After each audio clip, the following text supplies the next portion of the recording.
की अरिया में दौना मरुआवा, दूसरे की अरिया में धूप आहे, की अरिया में दौना मरुआवा,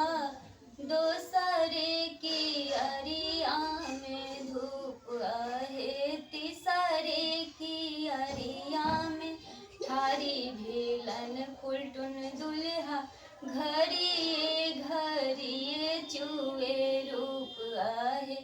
एका की अरिया में दौना मरुआवा,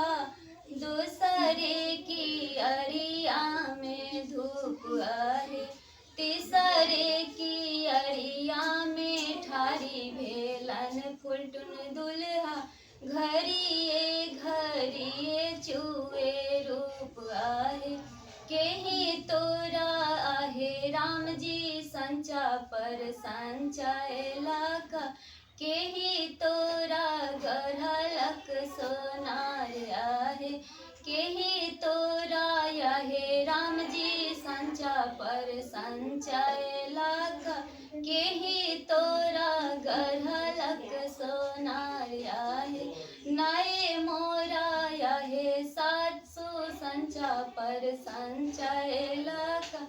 नाये मोरा गढ़लक सोनार आहे, मैया के कोखिया जनम हमार